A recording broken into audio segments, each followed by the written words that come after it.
Good afternoon, people. Oh my goodness, everything is going wrong for me today, folks. I do apologize for everything. Um, and I'm trying to get into this Zoom meeting here. I don't hear anything happening yet. And I have the Zoom meeting. Looks like I do. At least I think I do. If I don't, you can blame Cherry. But that's what I got. So I guess we're just waiting for that to start. I'm gonna have it in the background in the meantime. And oh yeah, we're gonna talk about all that. No matter what happens today, eventually, what we're gonna do once this is over, even if I can't, if something goes wrong with this Zoom meeting, because these judges have been known to not even let the Zoom thing happen, or not open the Zoom in the past. So worst case scenario, as I stated yesterday before I wrapped up, that we will I'll at least go over tweets, but that's unacceptable to me because and yeah, I see Tom doesn't have any audio here, and I'm not going to stream Tom's. I'll just eat the big dick and send you guys over to Tom's if it turns out to if he turns out to have it and I don't. So but yeah. Yeah, exactly. Don't get your hopes up. But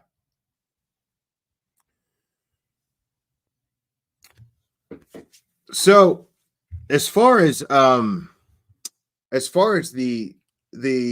Turtleboy thing here, the last time we went over this, Bradel wasn't fucking around. So Timothy Bradel is Turtleboy's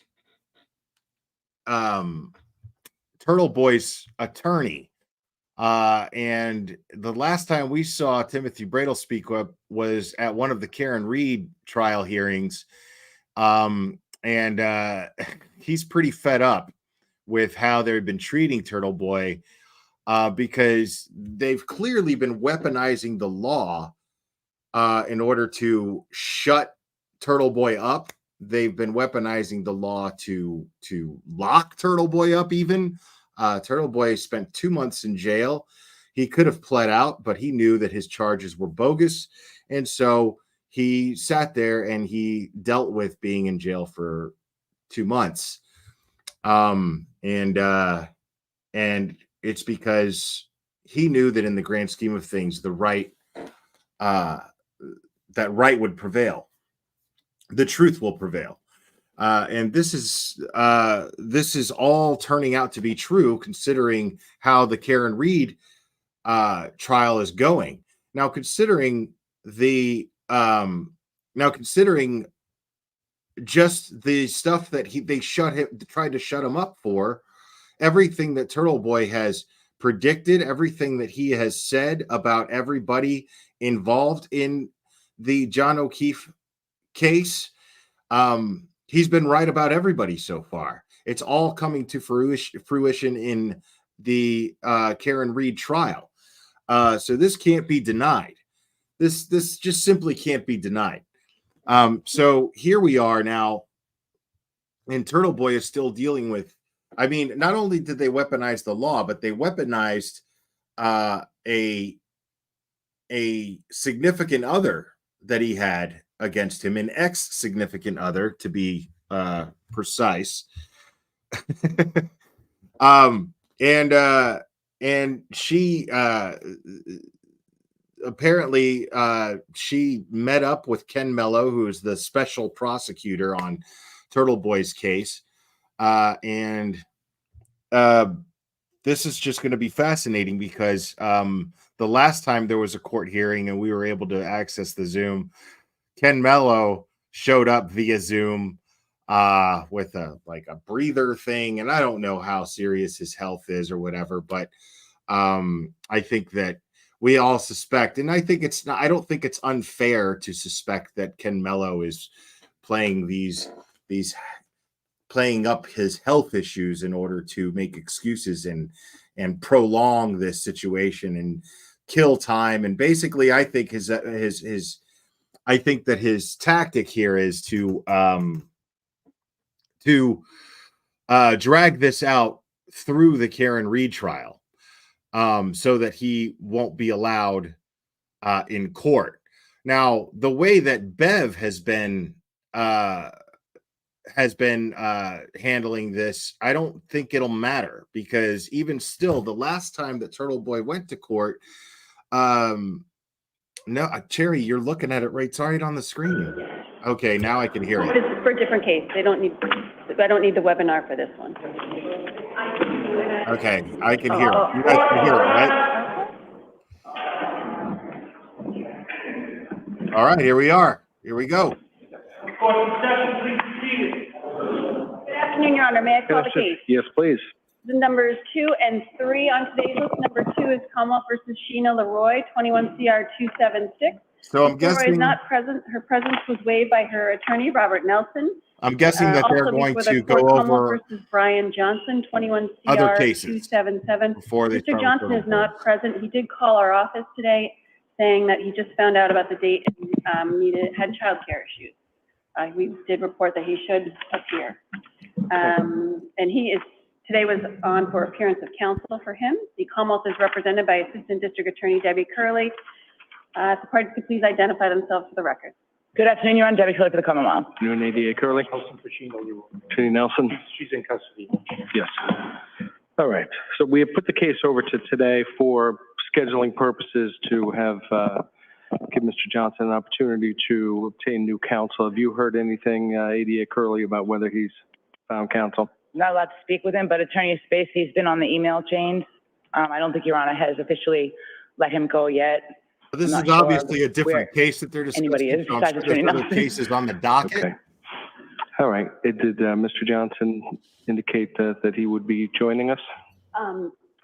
He said that he was trying to find a babysitter, but I was not sure that he could make it. And he was told that a warrant might issue for his arrest if he does not come. Okay. This is a case, Your Honor, that the Commonwealth is ready for trial in front of you, Your Honor. I'm going to ask for a warrant. Correct. Okay. Oh, looks like Mr. Johnson's in some trouble. All right. Do you want to select a status date for your case, Attorney Nelson? Yeah.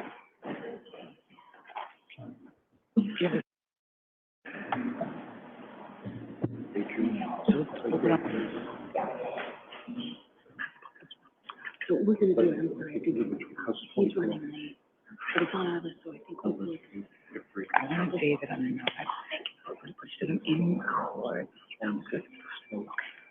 Thank you, Ryan. Yeah, that's fine. Is that all right? Yes. June 26th. Okay. June 26th is great. And what am I putting it on for? Status free trial date. Or, Yeah, we put it on for trial assignment. Oh, fine. and I'm sorry, so All right, so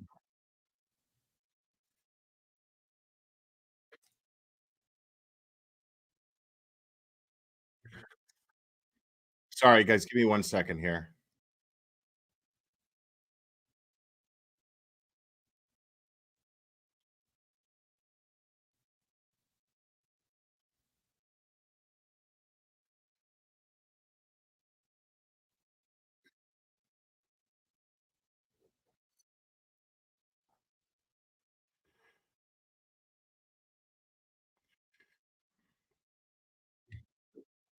All right, so folks,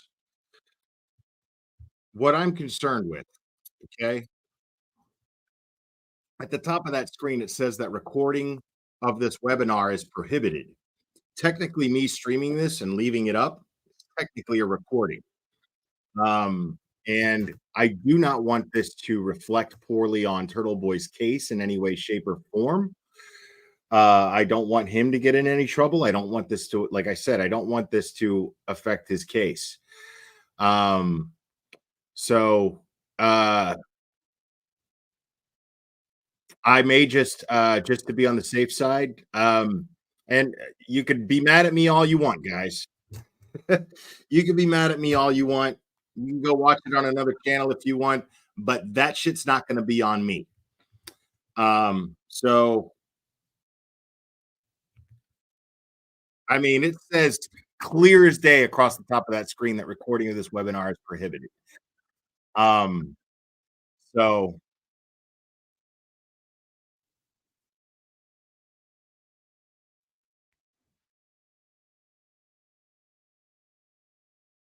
what I'll do is I'll listen in, give you guys a play by play. That's what I'll do.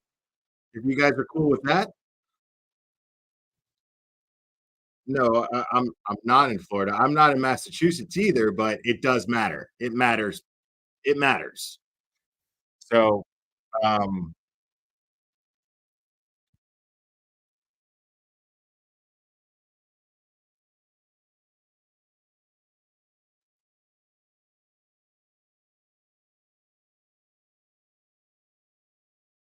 hey, listen, if you guys think that this reflects poorly on my channel, you are free to your opinions.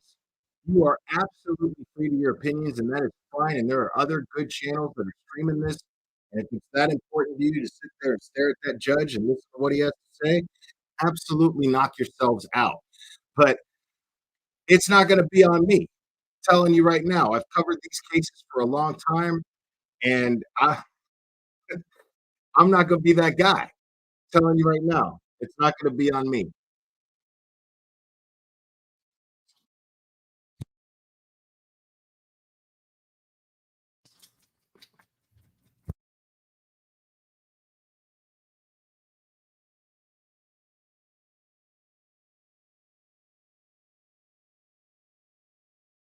Okay, those of you that are saying that I can stream it, but I can't record it, like I explained earlier, this is being technically recorded. This will be up on my channel. It is clearly being recorded. Recorded means anything. Recorded means even fucking writing it down. But that's not what they mean here. What they mean here is whether or not I am recording it as a recording. Streaming is the same fucking thing as recording. So, and if it's not, I'd rather not take that chance. And I definitely do not want this to reflect on Turtleboy's case in any way, shape, or form. I don't need views that bad. I don't need subscribers that bad. I'm not trying to fuck with somebody's life. Period.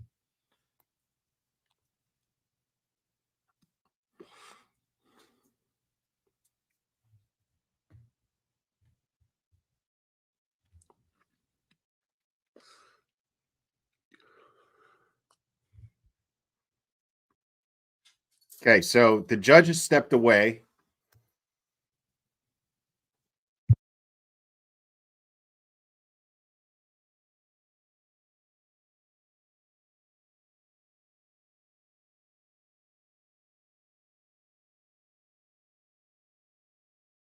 Okay, so the judge has stepped away. Court's muted right now. But I'm going to be listening in. And yes, the judge is muted at the moment. So I'm just going to wait. Okay, we're back. There's sound now.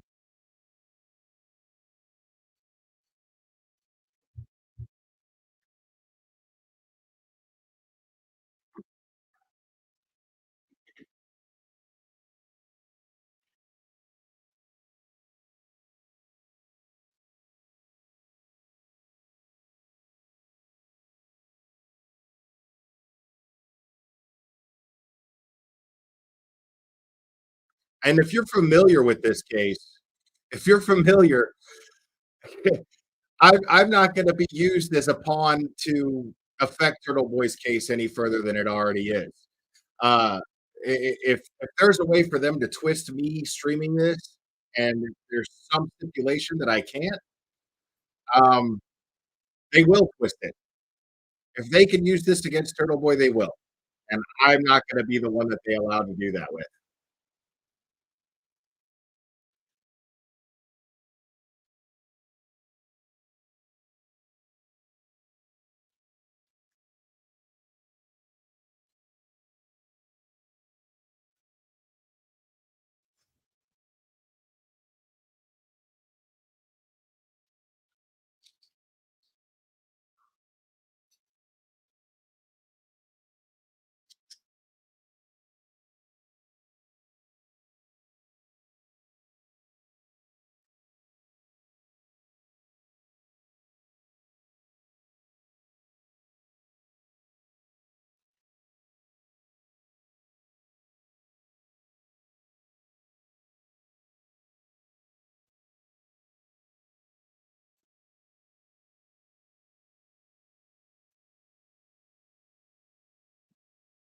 Yeah, this is a different case.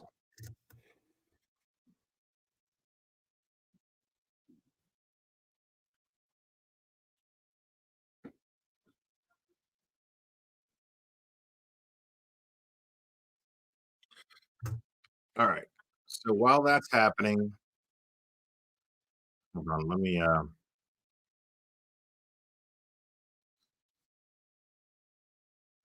see, there's no way to mute, like, mute stuff.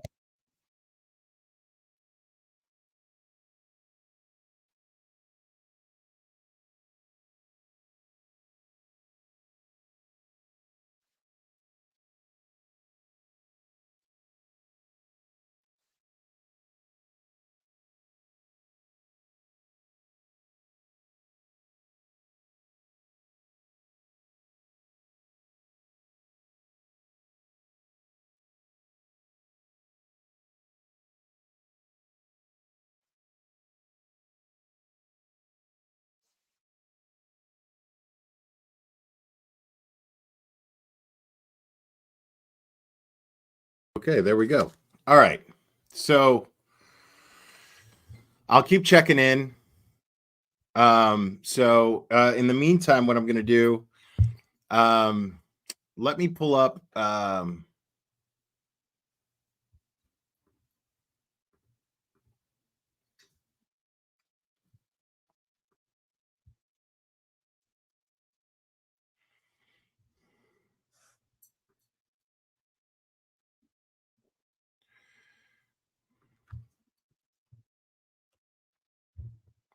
yeah, I'm not worried about what other creators are doing right now, man. I never have, I never will. If you're new to this channel, let that be known. Um, so I've also, hold on a second. I got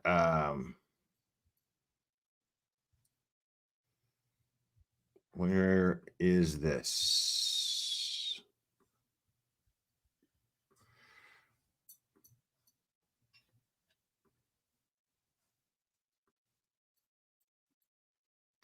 God, this is so annoying because I'm trying to find something here that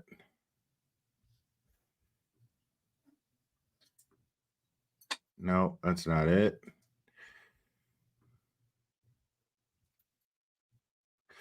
Oh, wait. I know Cherry sent this to me. Hold on a second.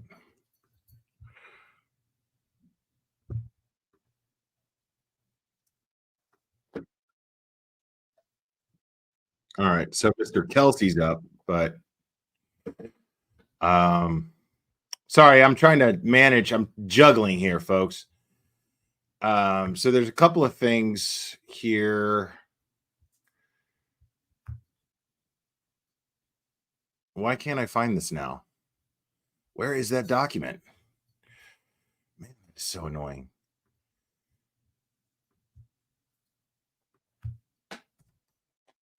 I looked at it like 3 times today on Twitter. Like 3 fucking times. No, that's not it. Oh, that's the Ryan Upchurch stuff. I don't really care about that right now. I mean, I care about it, just not right now.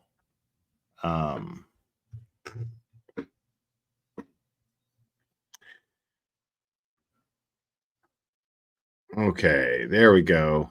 Okay, so yeah, so a motion was filed by the Commonwealth. There was a notice of discovery. And what it says here is that now comes the Commonwealth in the above caption matter and indicates that of this date, the following discovery materials have been provided to the defendant through defense counsel. So this is just letting the court know that they've shared this with the defense, and it's a copy of curriculum vitae. I don't know what that means, of Dr. Justin Rice. I don't know who Dr. Justin Rice is. And a copy of medical records of Brian Higgins, which is 5 pages. Now that I don't know what that's about. And then it also says a copy of an enhanced image from Canton Police Department Cruiser 682. So there's an enhanced image of a Canton Police Cruiser. And if I had to guess, that would be what was talked about in pretrial motions, because Lolly was acting as though this was a bombshell evidence. Basically, I think it's supposedly showing that the tail light is broken when the police cruiser pulls up behind Karen Reed's vehicle. Wait, the warning's gone? No, the warning is right there. I'm looking right at it. Recording of this webinar is prohibited. I am looking right at it. So, I'm not doing it. Not doing it.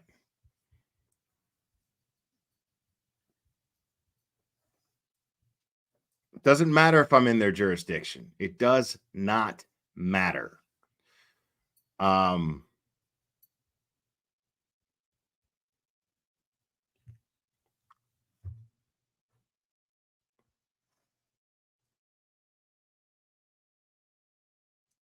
All right. So since I have it muted, I'll show you what I'm looking at. Okay. See that right there at the top? Recording of this webinar is prohibited. It's right at the top of there. I'm not doing it. So I'm not doing it.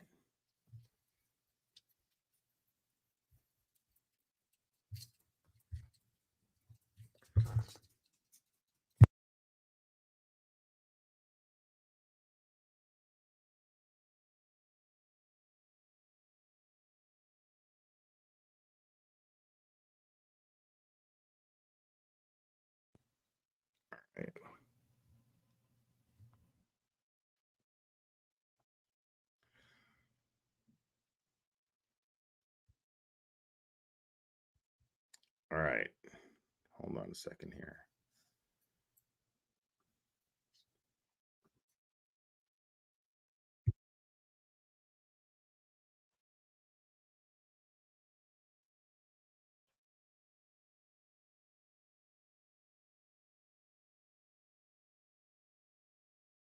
And another reason why I'm not going to stream this is because it's talking about other cases.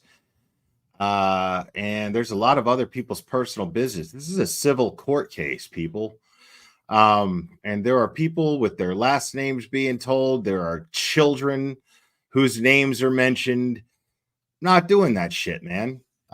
So if you guys think I'm that dirty motherfucker that is looking for views and clicks and willing to dox kids just to get that, you're on the wrong fucking channel.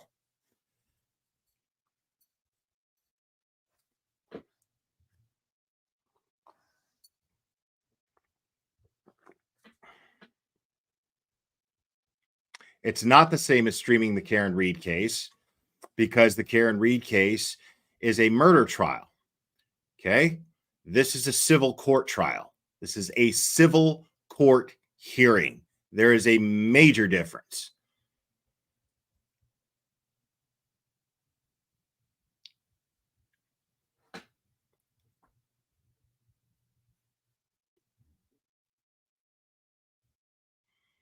Oh, you don't have no idea. Like, I'll tell every motherfucker in this chat to go fuck themselves. I don't give a fuck. Y'all don't know me. I don't give a fuck.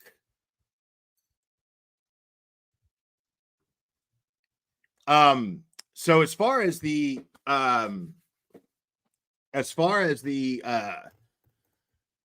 the curriculum vitae of Dr. Justin Rice, I don't know who that is, and why. What I'm stuck on is why Brian Higgins' medical records are being put into evidence. I don't know what that's about. I don't have any idea what that's about. If I had to guess, I'd say that has something to do with if I had to guess, that has something to do with the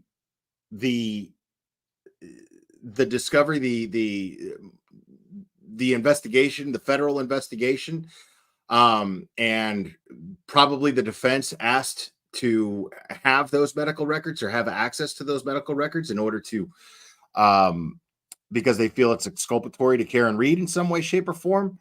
That's great. But the whole world is talking about this. And I don't think any of us know what this is all about. This is one of those things where we're just going to have to wait until trial. We're going to have to wait until the it's called up in trial, and then we'll just find out.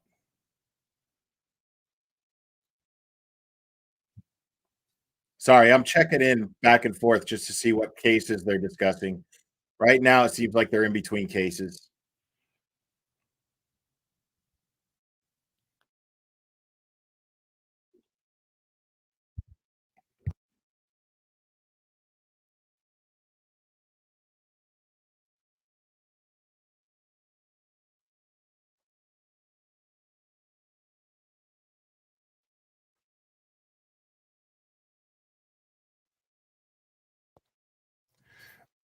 Right. I'm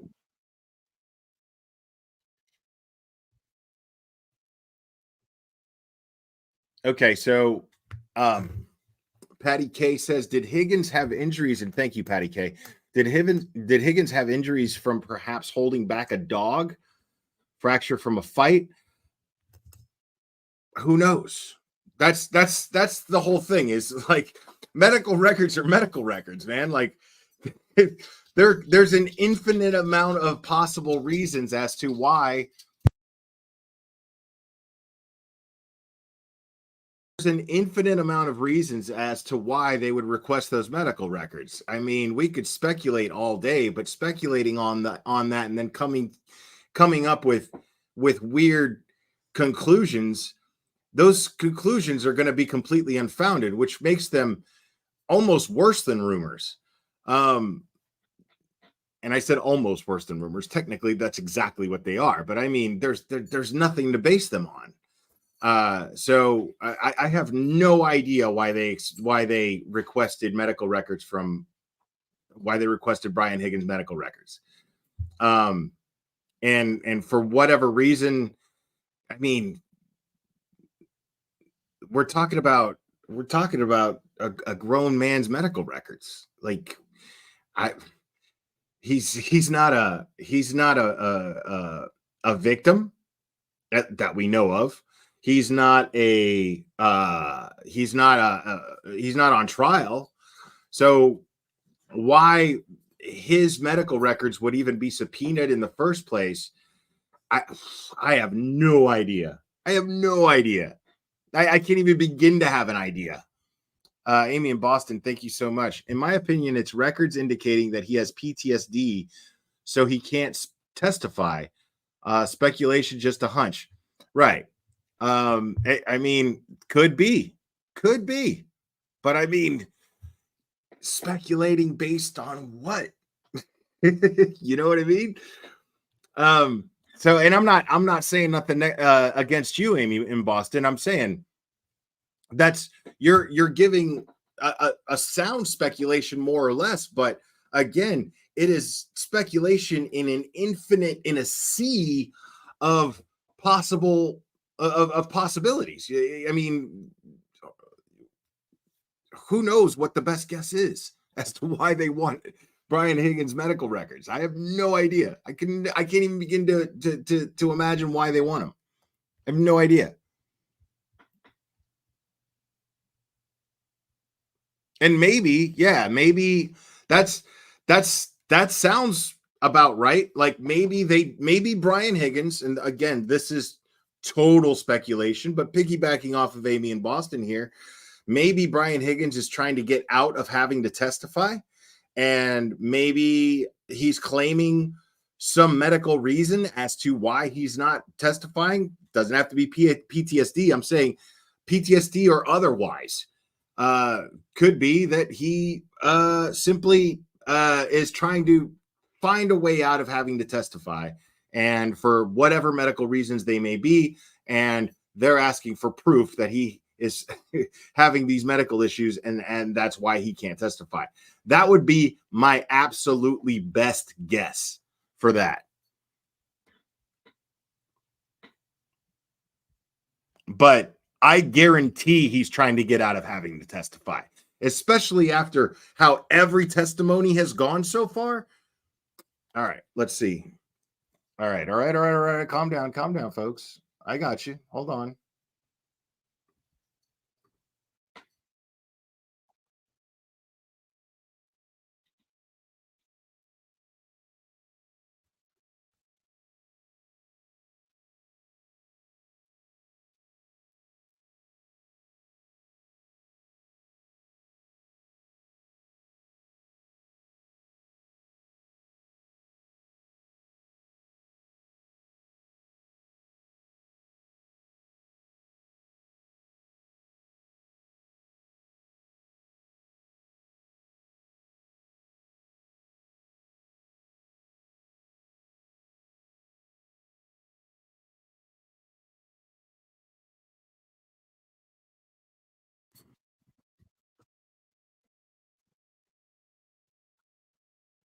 Sorry, I'm listening right now.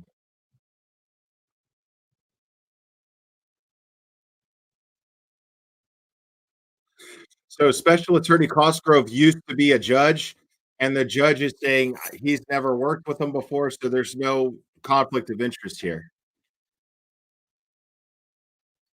And Timothy Bradle has no objections to Cosgrove being the special prosecutor here. Uh, so Mello is not even on the case, at least not now. I don't know if he's off the case completely, but he's definitely not handling it now.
One second, guys.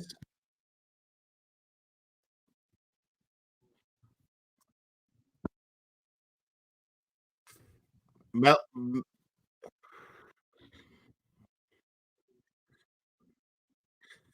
so Bradel said he wants satisfaction for the partially turned in, partially filed motions.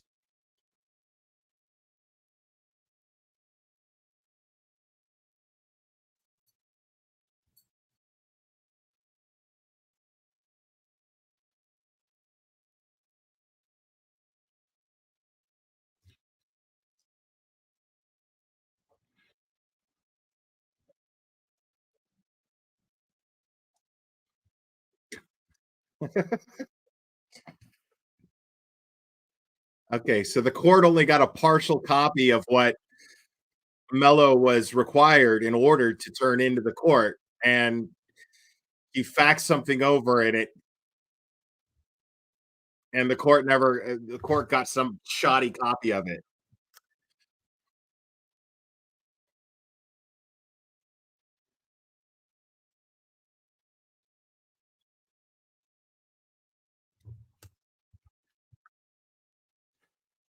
Mello's not completely off the case. This gentleman is filling in. Cosgrove is filling in.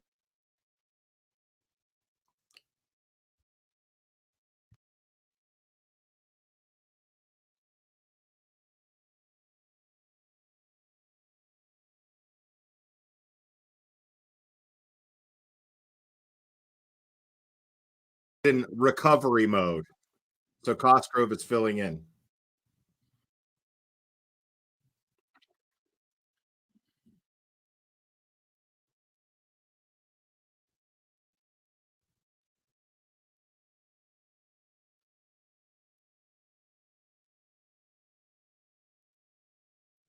This poor Cosgrove guy, man, he's in over his head. He has no idea what the hell he's doing or what's going on.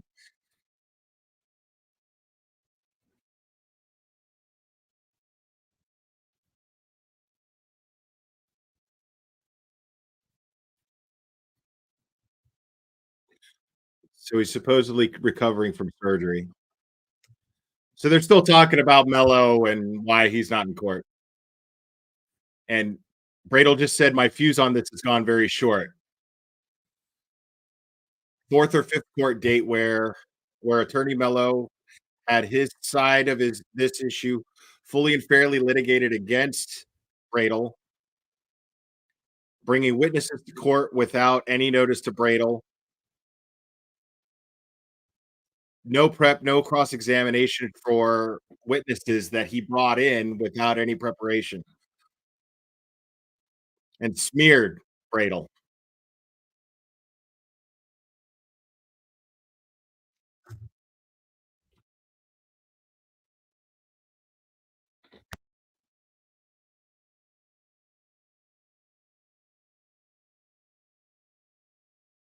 Attorney Mello's ridiculous filings.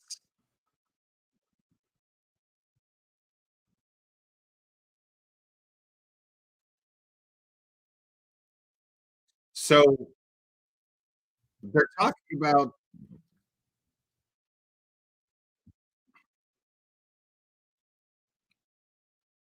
wow. Sorry, I'll catch you guys up as soon as he's done talking.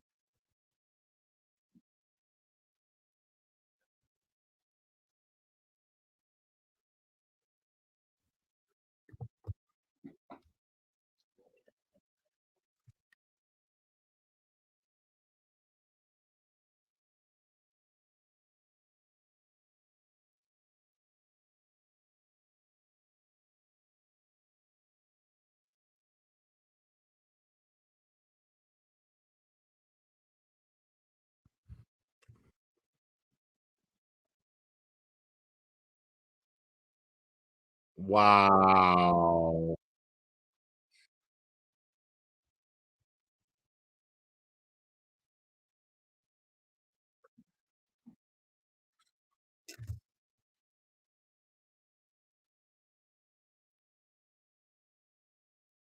Right. Mello doxed Bradel. He's had his email has been hacked since then because Mello published Bradel's information in the filing.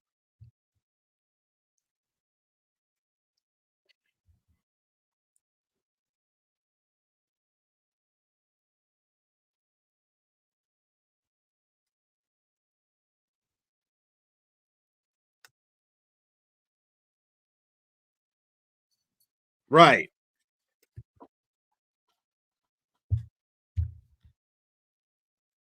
He- Bradle is saying that the stuff that they've indicted Turtleboy for, Mello has engaged in the same behavior towards Bradle.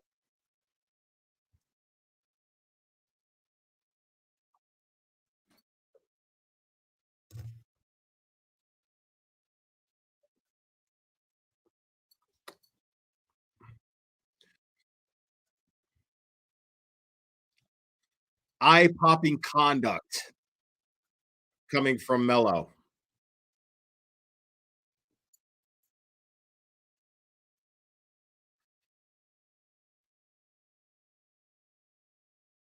How can he justify that he did it to 3 people on Turtleboy's legal team? How could he justify that? And that he did the same thing that he indicted Turtleboy for to Turtleboy's legal team.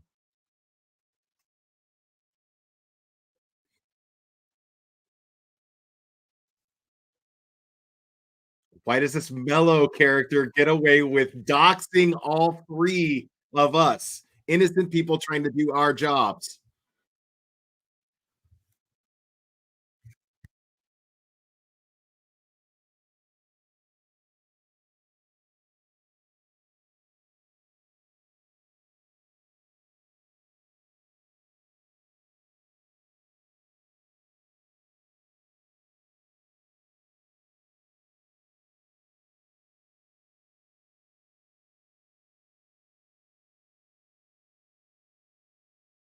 He's asking that the judge disqualify Mello from the case.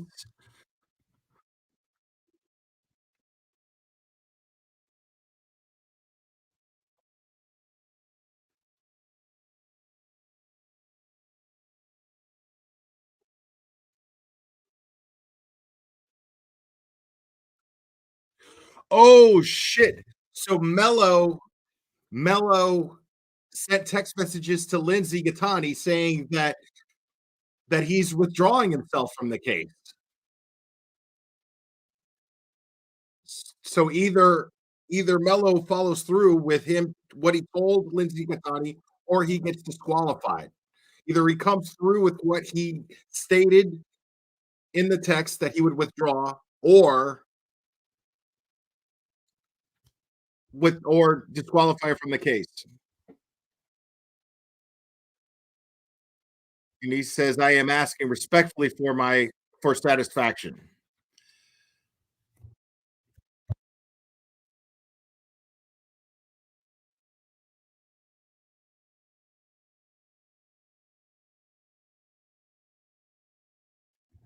Bradle's not fucking around. I love it.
So the judge is saying there needs to be an evidentiary hearing with Mello present in order for him to grant the motion to disqualify Mello.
So Cosgrove is saying that the text messages sent by Mello to Lindsay were not Mello. They were somebody else posing as Mello.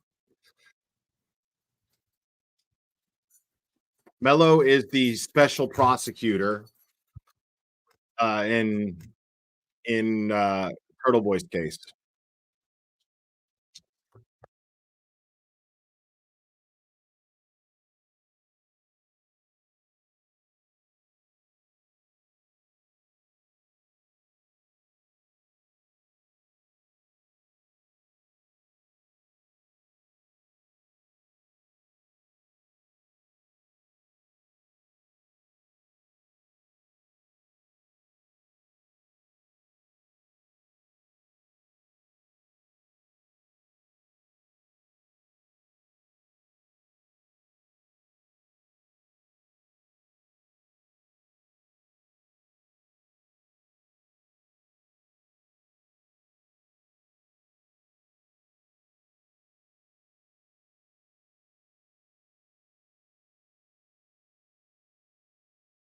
Oh no, mods, fucking hide anybody who's doing that shit at this point. They're already pissed me off.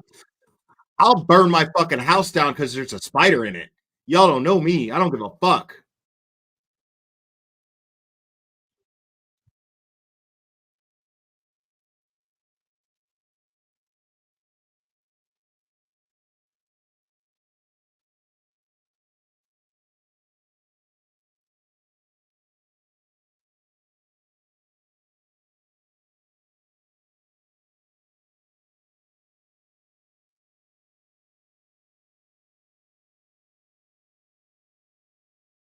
So this guy's just he's like a mouthpiece for Mello making excuses. It's amazing.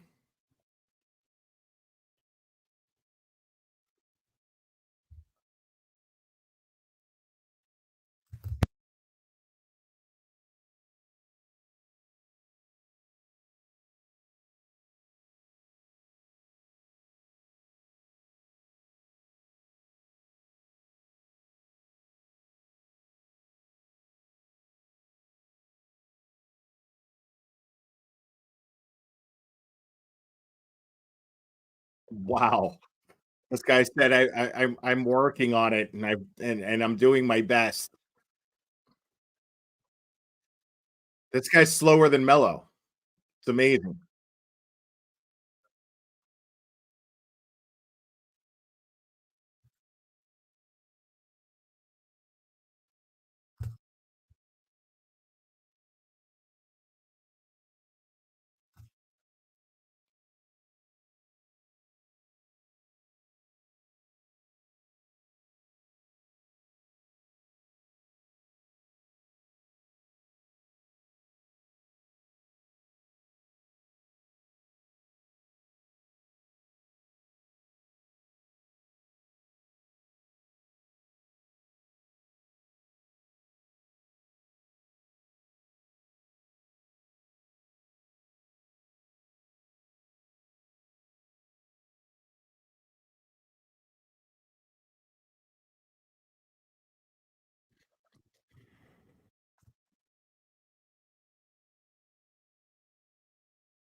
So they need so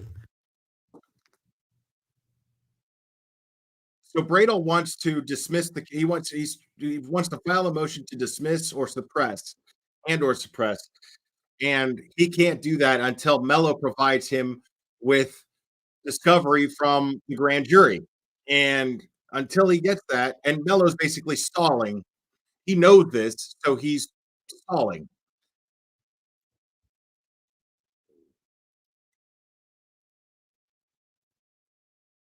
Oh, wow.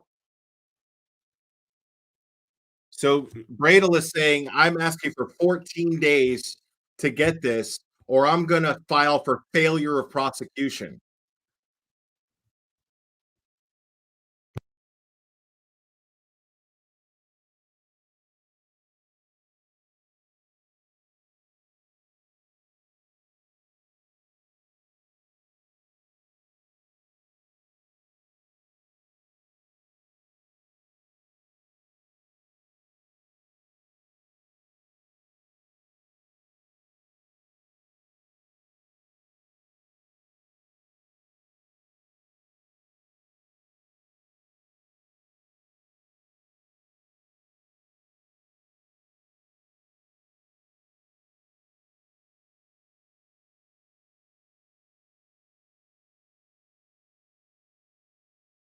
So Bradel's basically saying this is a First Amendment issue and it shouldn't even have to go to a jury trial.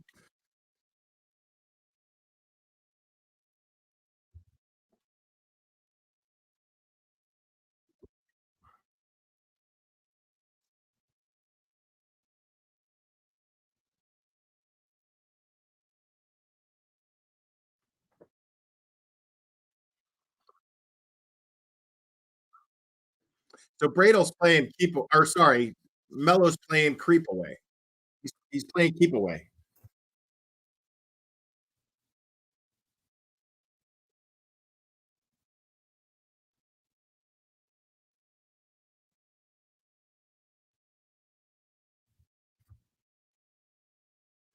Exactly, Don Mason. Exactly. What's up, Scott? Good to see you, buddy.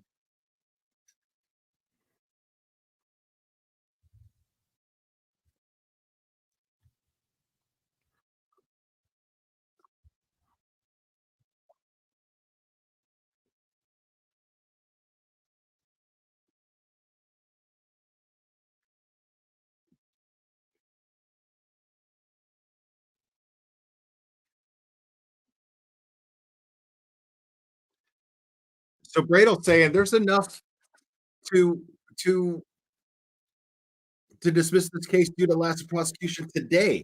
I'm asking for 14 days. That's what Bradel's saying.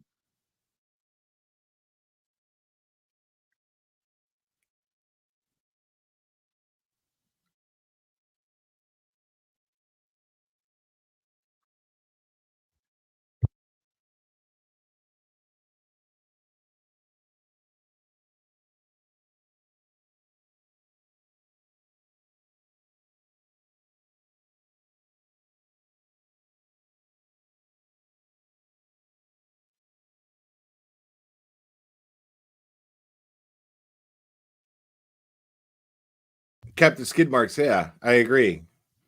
Like this is all this this is why I say that these cases are absolutely connected. This is Michael Morrissey doing exactly what he's being investigated for. Weaponizing the law, weaponizing incompetence in order to cheat Turtle Boy out of his First Amendment rights.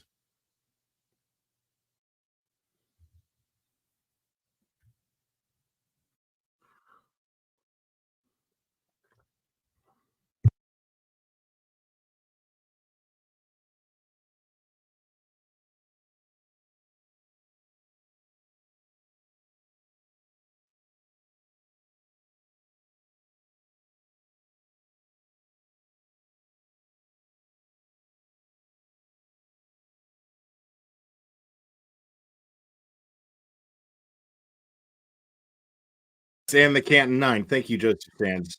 Absolutely.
Circles.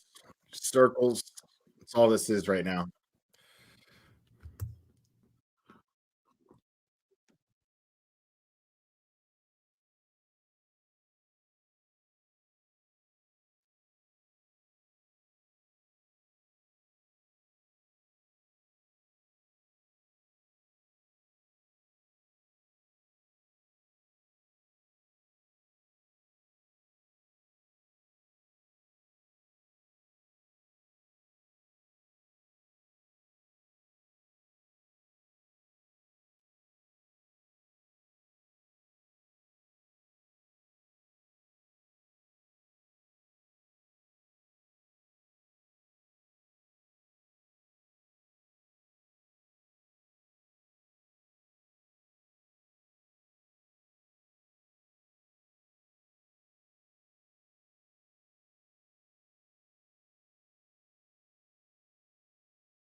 Okay, so in the police report, it stated in the police report that Lindsay destroyed evidence, that she deleted stuff from her phone in front of the cop. It's in the report.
Right.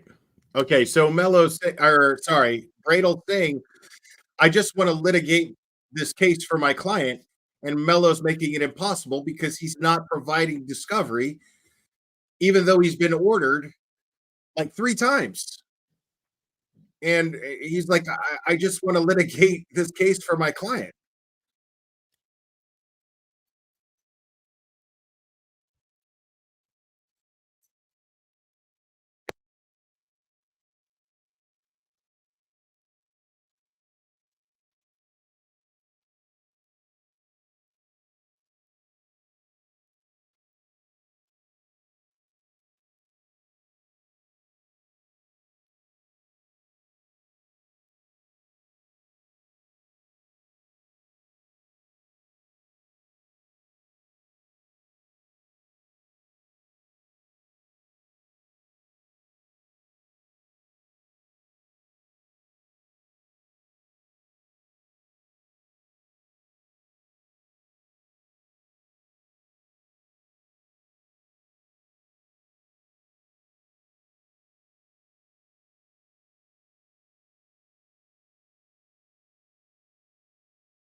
So Cosgrove is going, there's no reason. I mean, there's some grand jury minutes that are missing, and I shouldn't have any problem getting that for Mr. Bradle.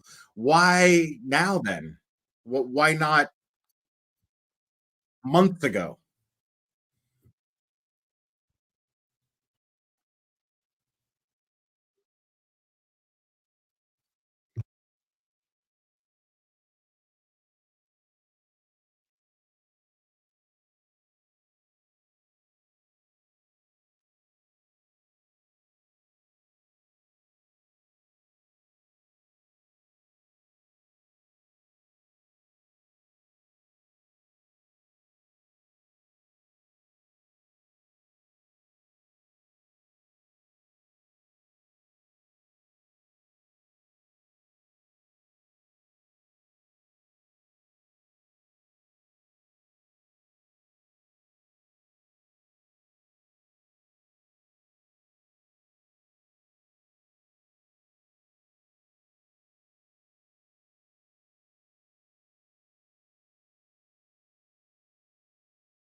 This guy's saying proper procedures can and should be followed.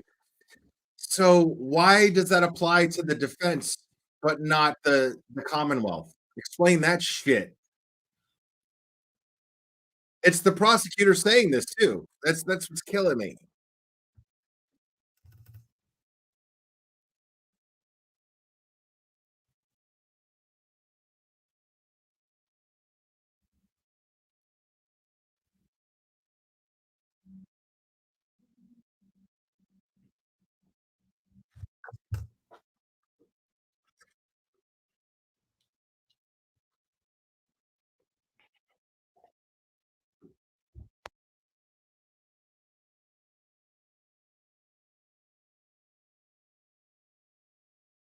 So they're trying to impound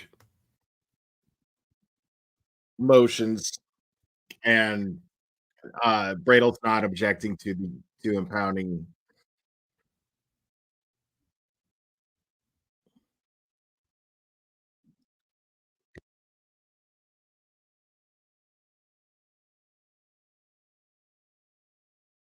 Oh, that's exactly what this is about, Scott.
So they were provided discovery in a hard drive. The defense was, Bradle was, and the only stuff they can open in it is stuff that is useless. The only stuff that is of use to them, they can't get open, and they want it back. Mello wants it back.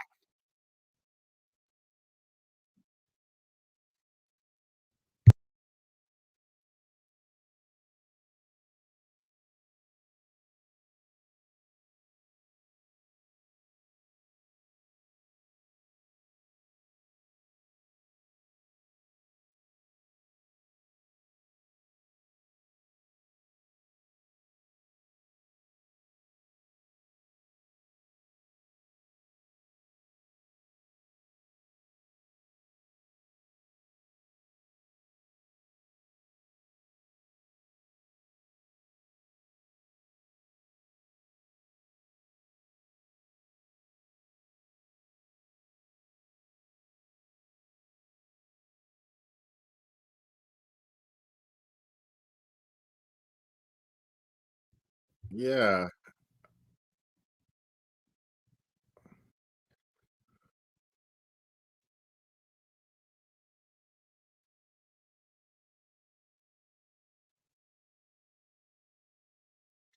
Sorry, guys. I'm listening and I'm trying to get as much as I can to give you a summary.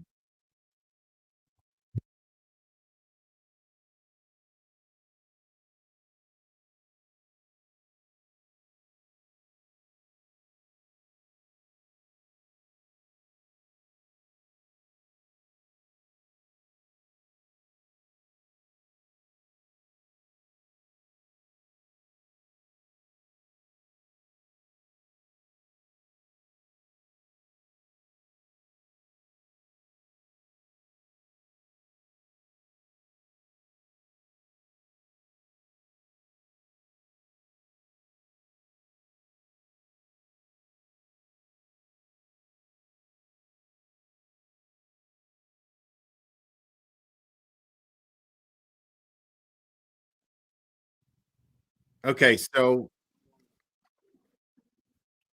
sorry, Bradle started talking again here.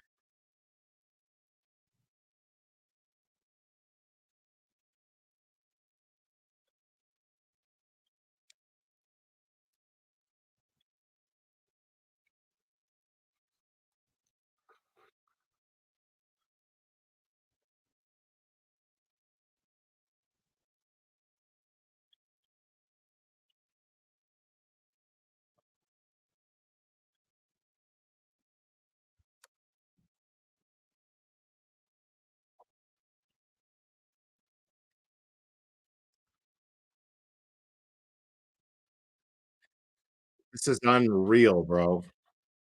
It's unfucking real, man. The patience of Bradle is I've never seen anything like it. He just wants an appropriate copy of a hard drive that has exculpatory evidence that they can't access, and the excuse is that it's not redacted. So fucking redact it, and now the judge is gonna give him another 30 days to redact it.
Okay, so the judge is letting Lindsay look at the discovery, and Bradle's like, "I've never heard of that, but okay."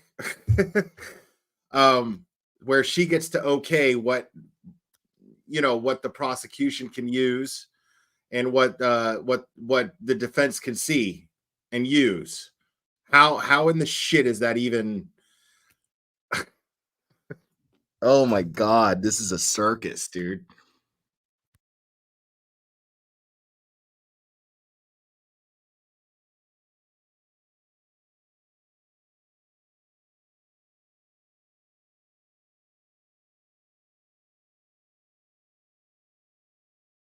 Okay, so the judge is muted right now.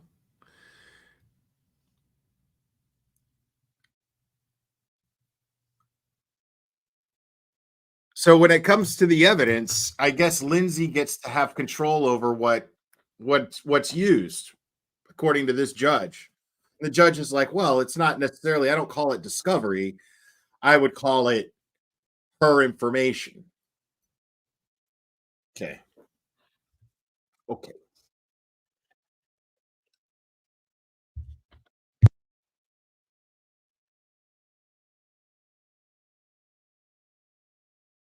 mean, on one hand, this is all great and dandy because it's going on record and the feds are going to use this.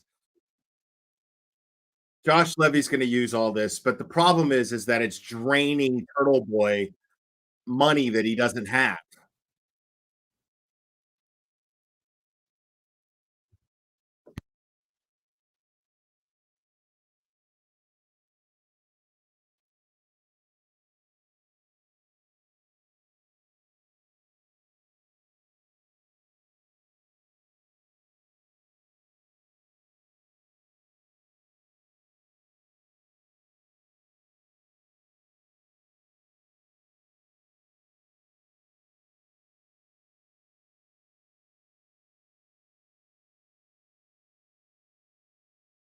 $21 days, not 30. 21 days for compliance for discovery.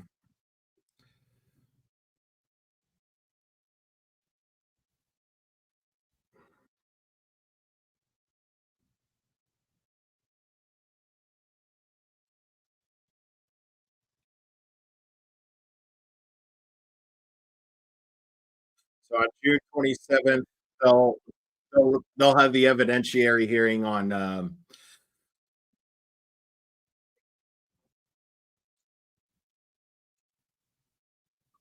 the motion to disqualify. They're going to have an evidentiary hearing, and June 13th will be an out of court compliance date.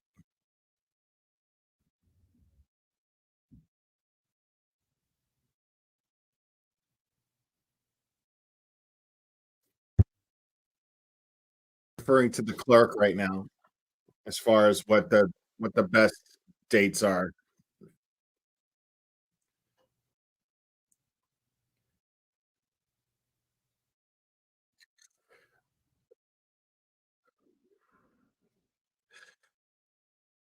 Okay, they're just discussing dates, and I'm lost on the dates, guys.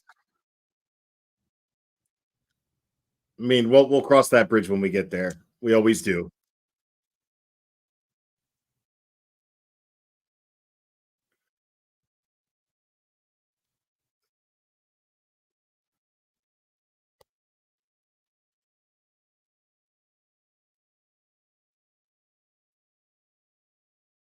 So July 11th.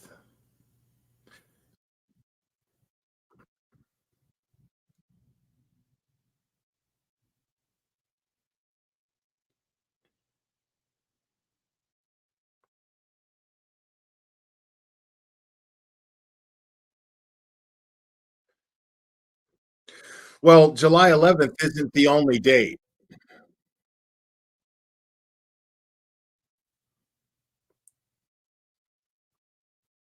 So July 11th, uh, but June 13th will be the hearing for compliance.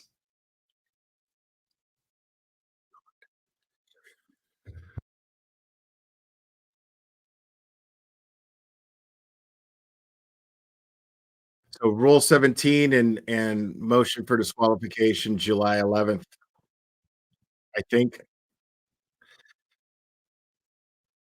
Oh, I'm with you, Scott. That's why I'm like I'm taking every one of these dates with a grain of salt. Like that's why I'm saying they don't mean shit.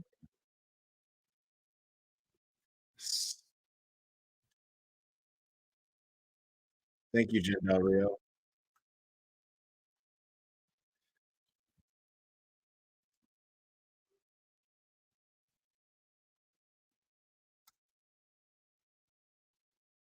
All right, so that's it. That was fucking annoying. Jesus Christ.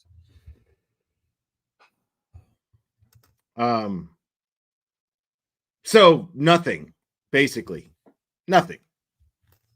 I mean, Bradel basically went into court, said, I'm sick and tired of this bullshit. I don't blame him. That's exactly what he should be doing. That's exactly what Turtleboy's paying him to do. And the judge isn't having it. The judge is like, oh, well, hold on. We need to hear more. So there's a hearing, which I'm not sure what they're going to be hearing on June 13th. That's what, and June 13th is going to be one hearing, but July 11th, they're going to be hearing the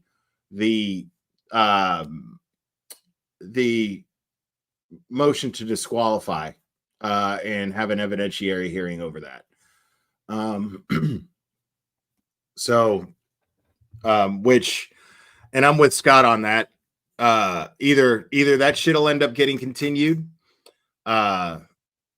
Mello will have some excuse, or the judge is gonna fucking call that shit the way Judge Bev has been calling shit, in my opinion. I mean, this is absolute bullshit, just pure bullshit. Like, this is just dragging on and on and on and on. Now I'm gonna switch over to see if let me see if yeah. So here's Tom. Let's see what Turtleboy has to say outside of the courtroom.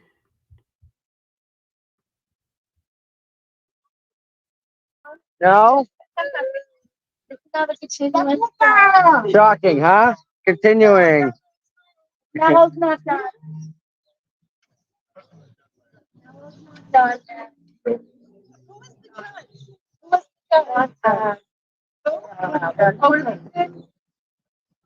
I don't know. Hey, that's too hot. Remember my phone? I had a big problem with my phone. Yeah. I had to get a brand new phone. Right here. It's like 6 hours old. $6,000.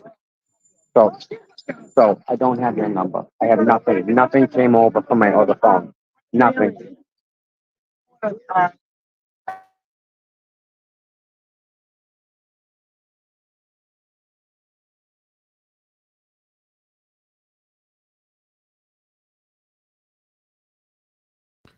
All right, so I guess Tom muted. But we'll get a much better summary from Turtleboy when he comes out, and Bradel. And I'm sure Bradel's pissed, and I don't blame him for being pissed. No. I can tell. I'm not even touching it. Yeah, I'm out back. and I do think Lindsay was actually in court today. He's my man. He wears these massively awesome ties. Oh, he does. He does. Yeah. Nice to see you again. Oh, Front Street. No? It was big time pouring. Delays. How are you? Yeah. Because it's for him and his wife. And of course, I fucked up. But Mini Mike, remember Mini Mike? To my man.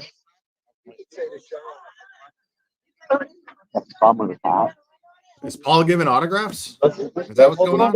Yes, please. One for Bill. That's for women. Whoop. That's all right. Come on, that's it. Bill. Yep. Oh, they're signing a $100 bill, I think, for They something. don't want to go. Thank you for all you do. She told me to tell you. You want to get a picture right here? You want to get together with them, Paul, so they can get a screenshot? You guys can get a screenshot. Pull a screenshot from that. So my phone died. Yeah, I had to get $1,000. Good. What do you think? You don't like it? Can you do this with yours? No, I'm not even gonna try because I'll probably screw the string up. But I get inappropriate. I think Tom might be co-streaming with No. That's Erica. Ryan LTO. Erica. Chrissy's right there. Right here. Oh, I know. I was like weird. When you get a second. He wants to meet you, Chrissy. Oh, hi. How are you? Chrissy. Joe would love if you would sign a $100 bill. Remember the one that me and Mike gave out? It's free. Yep. Yeah. Oh, I know that. Are you going to let you out the back? No. He's on down. Oh no, he's right there. Ryan's right there. I have one in my car. The pool time. Oh, she got her band down. One for Bill, one for his wife. What now? We're saying July 17th? July 17th. Come back. Delay. Come back. and he's not getting any data each time they come back. Right. You know what I'm saying? Right. What gets me is how can they in the Karen Reed trial, how can they give Higgins data when there was stuff that was already Right. prior that should have been turned over a long time ago? Yes. Court TV's back there. Oh, are they? Yeah. What do we got today? Oh, I see. Yeah. Yeah. Yes. Not the other guy. Yeah. Oh, Vinny, not Vinny. Not Vinny. But the lady asked me if I had footage of that guy running around crazy asking stupid questions. Oh, was someone out here doing rant? Oh, Grant. She asked if I had that. I said I do. She said,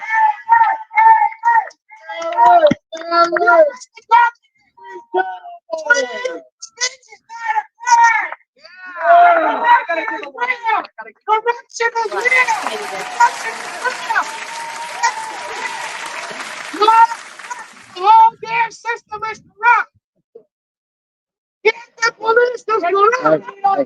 let's hit him some. The police is corrupt. What did I think of today? I mean, it just seems like more delay. Attorney Mello has done nothing. He's just ignoring our discovery requests. I still don't know what I was indicted for in February. We still haven't gotten the charging document for that. I literally have no idea what I'm been accused of, and it's been 3 months since then. It seems like they're delaying. I don't know if it's intentional or incompetent, or if Attorney Mello is just running up the bill on the Commonwealth because he got paid $80,000 to do his job. We found that in the discovery request. I don't know how much Attorney Cosgrove is getting to do it now too, but it seems like a gigantic waste of taxpayer resources to try to make free speech and journalism and activism, which are hallmarks of American democracy, a felony in this county. Past, you've accused him of intentionally trying to slow roll this whole process to prevent you from trying to cover the Karen Reed murder trial. Has that impacted your ability to do so at all? I mean, I've been able to cover the trial as best I can, but it's difficult to walk around with the sword of Damocles over your head. It feels like you're walking on thin ice when you're out on bail. Like in anything that you say that they can twist, and I mean, they've turned time-honored journalism into a felony. So if they can take the things that I've already said and turn them into felonies, they can take anything I say and turn it into a felony. So just being out on bail in the first place is dangerous. And I think that's what they want me to be out on bail. They want me to be able to be, very careful about the things I say and perhaps not say anything at all. Because if I say nothing at all, then I don't run the risk of violating my bail. So I think that's thank you for Did your you made a point there to say any professional discovery advice, that you guys Nebraska get, not to DoorDasher. publish it or Appreciate it. disseminate it? Fuck Is yourself. that something you're gonna do? Not any discovery. Particular From the extraction, from the phone extraction. Yeah, but I'm not going to violate a court order, up until today. They gave us full data extraction of her phone. They gave it to us. We went through it. We found mountains of exculpatory evidence proving, and it was actually horrifying, some of the things I found, proving that the state police colluded with this woman to frame me for a crime I didn't commit so that they could jail me on Christmas. It's all in writing, the messages. It was a big oopsie on their part to give that to us. Now that they've given us, they can't unring the bell, and they don't want us publishing that information because it would be detrimental to them. What do you think about what Jenn McCabe said yesterday? Specifically, she referenced receiving pictures of bodily fluids. Yeah, it's a complete lie. Jenn McCabe is a pathological liar who helped murder John O'Keefe. She Googled how long did the guy in cold at 227. She denies it. Now she's using her own children. Think how sick that is. She is using her own children as a sexual prop to make up a complete lie. There were no pictures sent to her of her children with sexual things on her face. That is a complete lie. What kind of monster uses their own children as bait like that to win some type of flame war in the media and presents herself as the victim? Jennifer McCabe, that's true. All right. Any other questions about today? Yeah, looking at July now. Yeah. I mean, this Yeah. has been pushed off. So, you're in a tough spot when someone is saying they're sick, you want to be charitable, but it's becoming increasingly clear that the Commonwealth is bitten off a lot more than they can chew on this case. They don't know what they're doing. They can't provide the discovery. I don't know what's going on. I'm glad that they brought in Attorney Cosgrove to hopefully we can level the playing field here and get us the discovery we need, because it hasn't been happening. We're just discussing it. You know, they have time to indict him, revoke his bail, go after me. Yep. They don't have time to comply with the discovery. How about you just do the basics and let's litigate the case? So you share the, was filed before the way for the retrial. Yes, Yep. yes. This is And so the precedent prosecution. Do you think it'll be dropped when the retrial is over? I don't know, but we're not looking for any favors from them. We're going to make it get dropped. We're going to dismiss it. We're going to get this case dismissed. There you If go. they don't comply with discovery, it's going to be dismissed for lack of prosecution. If they provide discovery, they're not going to provide any evidence of an actual crime. And we're going to move to dismiss it. Right. And we're going to show that it's not a crime, that it's all First Amendment protected activity. It never should have been brought. The whole thing is just a civil rights violation. And want to get Mr. Carney out from under this and, you know, get that sort of Damocles off his head. This is ridiculous. Is Mr. Mello off the case there? I don't know. I got discovery today that said that he had texted Ms. Katani, which we also contended he should be texting directly and calling directly with the witness on the phone. But we received discovery today that we did receive saying that he told her he's withdrawing from the case. And then counsel was news to me. Counsel said to the judge that that's a fake email. So they're providing us discovery of fake emails. I don't know what's going on here, but everything just seems to breed more questions than answers. And, you know, we just want to get a discovery and litigate the case. And yeah. Yes. Free Turtleboy. I have weddings for the wait for you on this time, trying to get. Yeah. You gonna go? Well, I don't want to be an issue in the case. You know, I want to do my job and defend my client. You know, he filed this motion against me saying that I was playing games with the sheriff's department, which was a total joke and totally ridiculous, and denied by Judge Squires Lee. And now we're turning the tables on him. We're moving to disqualify him for everything I said. You know, I'm not going to go over it again, but, you know, he did engage in conduct that is just eye-popping, where he revealed all of our cell phone numbers to the public and caused all of us great harm. And it's the thing that I can't get over is it's exactly the same conduct that he accused my client of and indicted my client for and claims that it constitutes a felony. So who's going to prosecute him? Yeah, he needs to be prosecuted. Right. Who prosecutes the Corruption prosecutor? is real. The corruption is real. Rachel Rollins is the same thing. All of them. If you notice, How you doing? How was it? Nice, Nice, awesome. violation of my free speech. Corruption is real. Corruption is real. The whole Oh, convention? Yeah. Okay,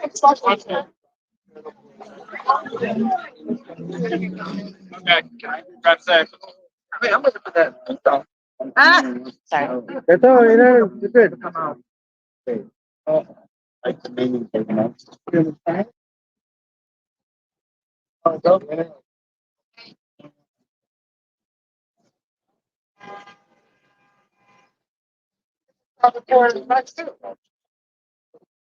I went. It's not outside my word.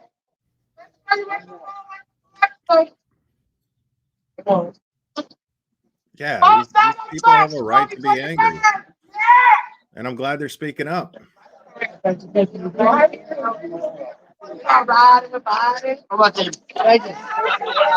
see you later, Aiden. Thank Be good. Good job. Tomorrow morning. Bye, sweetheart. Oh, yeah, Careful driving. I'm Careful driving. Awesome.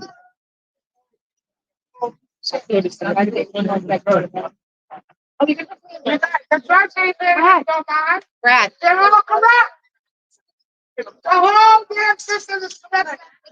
Take it away. Slowly. Back away slowly. The shock's gonna just go away. Right?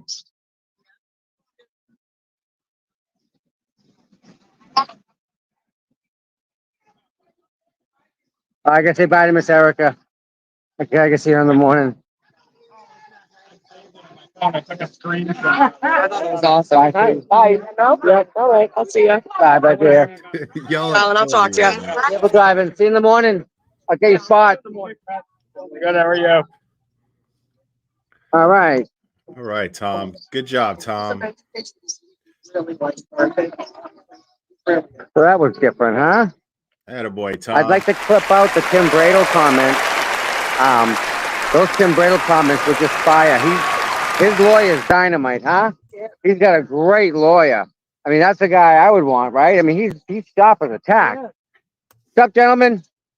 Very well today. And you guys? Being safe? Loving it. Yeah.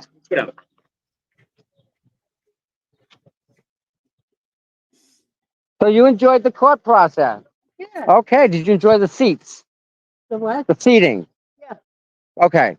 Because like they give you wooden benches that usually aren't that comfortable. I've been in too many courthouses after I'm good. I gave it up for Lent one time. Have a good day, guys.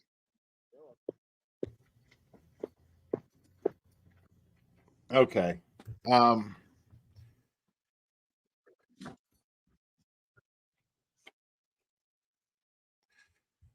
right. So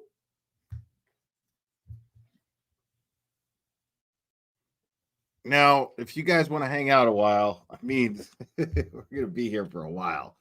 I'm going to be here for a while. So if you guys want to hang out for a bit, what I'm going to do is I'm going to go over, as promised, some of Jennifer McCabe's cross-examination, because I have thoughts on that, and I can't really when I'm streaming it live, I don't like to pause because I don't want to be behind, so I don't pause so that I could share my thoughts and my comments, but I'm going to be able to do that now.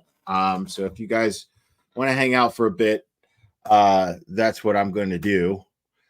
And I just got to find man, I'm already exhausted, dude. Like I'm gonna be honest with you. Like starting this stream, I was already with a short fuse. I don't handle stress well sometimes. And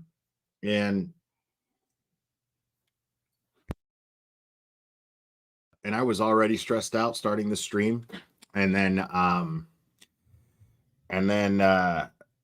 when people give me shit about how I run my channel, that infuriates me when I'm already annoyed. So yeah. Kooky Lover, thank you so much. Thank you for doing this. I enjoy your streams. I'm glad you do. And I do appreciate you guys. And I want to be clear, and thank you, Kooky Lover, again, because I want to be clear. I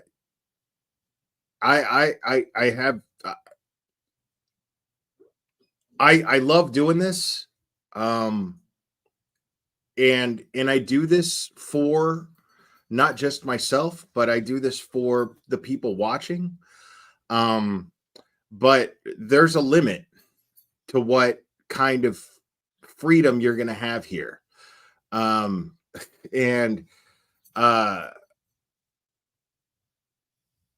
covering crime cases for as long as I have, one of the biggest things that peeves me is doxing. I don't like doxing. I don't have patience for doxing. And even though it's legal to do so, I just don't do it. Okay. And this was a civil case, and there were other cases on that docket. And I did not stream that for two reasons. A, because there were other civil cases with people's personal business that were being aired out there in that courtroom, where kids' names might have been mentioned who were caught in the middle of a horrible civil case. I don't know if that is the case. I'm saying I was not going to take that chance. And secondly, because there was clearly an instruction at the top of the Zoom stream saying that any recording was prohibited. And me, I like to leave my streams up so that people can review them later. So people who can't catch them live, they can watch the replay. They can fast forward through my long intros. They can, you know, I provide that option. And that counts as a recording. So I'm just not fucking doing it. So Joseph Sands, thank you so much. We need this song now. Thank you for all you do. We'll keep smiling. Don't let the bastards grind you down. Ginger Freckles, thank you so much for the super sticker. And I think we got a super chat. Super fan. I think we got a super chat. Super fan. Super chat. Super fan.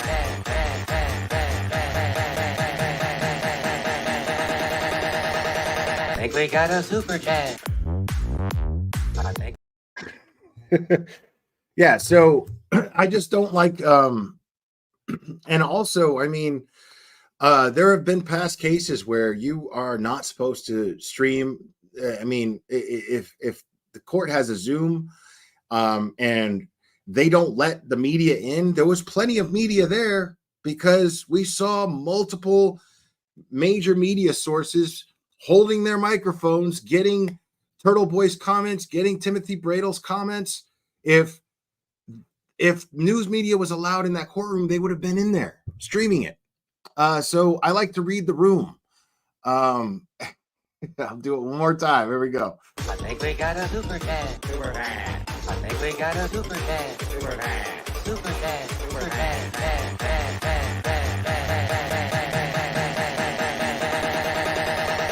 I think we got a super chat. I think we got a super chat. Thank you so much, Lindsay. And there you go. You got it. And thank you for the super sticker, Linda Sullivan. Appreciate you. So I mean, if there could have been a news media outlet allowed inside that courtroom to show that hearing, then they probably would have been in there. So I like to read the room. And if me streaming that via a Zoom login that was provided to me, not by the courts, it was shared with me through a party, probably. All I know is it was shared with me. So I don't know what the origin of that Zoom meeting was, and I was not about to take or in any way, shape, or form jeopardize Turtleboy's case by being careless for the sake of entertaining the likes of you. I'm sorry. I'm here to entertain you guys. That is what I'm here to do. And that's it. I'm here to be informative and to be as insightful as I can be without a legal education, without a mental health professional education. I'm so all I do is give my layman insights to you guys. And I'm not about to take the chance of risking Turtleboy's freedom, who's out on bail and they're looking for any reason, as you heard him say there. I'm not going to take the chance of risking his freedom and giving them fuel and giving them some sort of giving them anything to weaponize against Turtleboy in order to possibly violate his bail, say that he violated his bail in some way and he gets locked up again. That shit's not going to be on me because you guys needed to see something that you could just read an article about later. Sorry, not sorry. True Crime Kangaroo, thank you, paying you for being adorable. We love you, dude. Appreciate it. And let's see. I don't know how to read your name. New fucked, I guess. Your channel, man. You do what you want. Fuck the haters. Agreed. And I appreciate that. Thank you. And I might rant even longer, Diamond Force Gaming. I might rant all fucking day. It's real easy. All you got to do is just get the fuck out. It's Very easy. Just click a button. Just here, look, watch this. It's easy. It's easy. In other words, fuck off. It's that easy. I am not about to risk somebody who I support going back to jail in order to appease your need for entertainment. I'm not doing that. Simple. So anyway, let me find oh wait, Fairy Raven. Appreciate you. Let's see. Will, we appreciate your insight, but I've never laughed so hard at your impression of Brian McCabe. It's up there with Bill Cannon. Thanks, Fairy Raven. I appreciate it. And hopefully I'll be in a better mood as things move on. I'm in one today, man. I'm not gonna lie to you guys. I'm not gonna sit here and act like I'm not, because I am. And I'm trying not to be. I'm trying not to be. So let me go over. Let me try to find the Jennifer McCabe cross-examination here.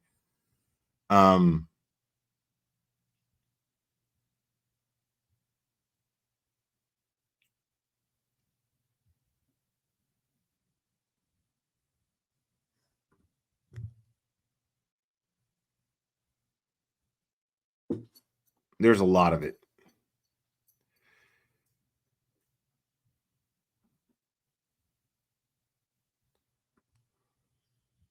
Just want to make sure I'm in the right spot here. So give me 1 second. And Connie Molinaro, welcome to Logic. Appreciate you.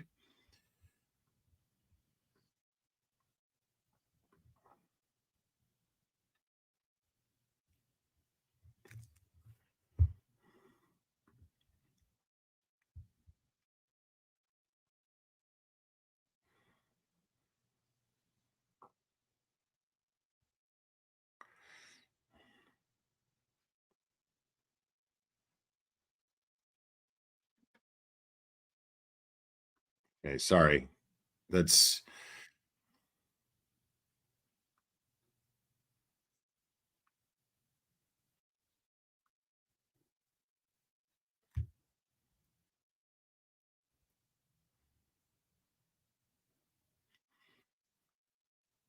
all right. Here we go.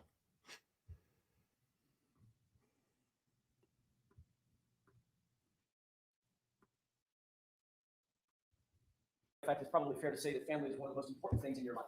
Yes. You indicated on Friday that you know John O'Keefe, or you knew John O'Keefe, and you considered him a friend. Yes. You also indicated that you know Miss Reed, and at some point you considered her a friend. Yes. But clearly, John O'Keefe was not family, was he? No. He was not a McCabe, correct? No. He was not an Albert. No. Karen Reed is not family, correct? Correct. Not a McCabe? No. She's not an Albert. No. Ms. McCabe, when you were at Waterfall on the evening of the 28th, going into the early morning hours of the 29th, you spent some time with John O'Keefe and Karen Reed. Correct. You didn't see any tension between the two of them at the time? No. Matter of fact, they seemed like a normal couple to you? I didn't see them interact much. They were both engaging with you, correct? I had separate conversations with them. So John O'Keefe, we've seen from several videos, I'm not going to play the video, John O'Keefe was situated for the most part over in that corner as the camera is looking, the right corner of the bar, along with you, Nicole Keith's, I think Matt McCabe was over there as well, correct? I can't be sure, but I know I spoke to Karen in that corner. And certainly you saw nothing to suggest that there was any tension or discord between and among those individuals, certainly between Ms. Reed and Mr. O'Keefe, correct? Correct. When you left Fairview, were you among the first to leave or among the last to leave? I left with, there was 4 of us that left total. It was myself, my husband, Matt, Julie Nago, and Sarah Levinson. When you walked out, Karina Kolkithis was close by, close in town, correct? Oh, wait, are you talking about leaving the waterfall? The waterfall. Oh, I'm sorry, I was confused. I was talking about Fairview. Leaving the waterfall? Correct. Yes, we were one of the last to leave. All right. And Miss Karina Kolkithis was sort of in tow right with you as you were walking, correct? Yes. And Karen Reed, my client, was also heading that direction as well, correct? Yes. And you said something to Miss Reed, did you not?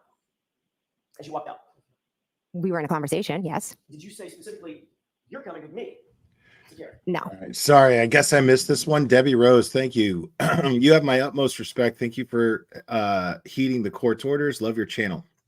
Appreciate you, Debbie Rose. Thank you so much. and I am grateful to you guys.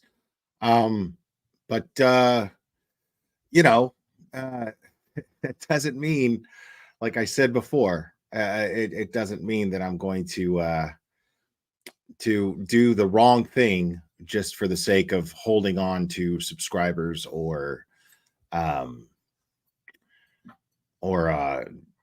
keep my view count up.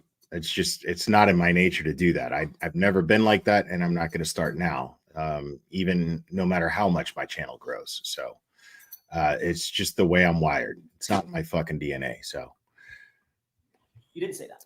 Not exactly those words. What exactly were the words that you used? I said, why don't you come with me?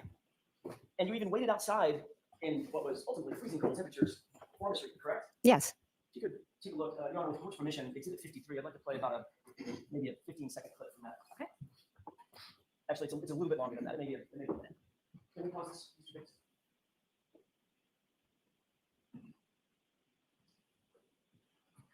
For the record, Your Honor, this is about runtime 12, 10, 17 seconds or so. If you can move that up to 12, 10 in about 45 seconds. That's close enough. Mr. K, do you recognize what's depicted in this portion of the video?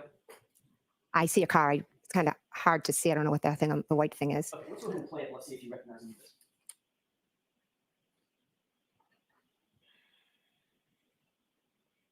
Pause, please. Oh, that's a terrible place to pause. A little further. It's also not super clear. Can you see a person in that video? From where I'm sitting now. It's a little tough. Yes. Let's go ahead and play it forward. Well, actually, we can that just a little bit. Did you see a person in the background right there? Honestly, I can't make out what that is. Let's play it forward and see if this helps. Now do you see a person? Yes. The lighting is terrible. I apologize. Not my video. Do you know who that person is? I don't know. That's you, isn't it? I can't tell from that picture if that's me. Okay, let's maybe play it a little bit further forward.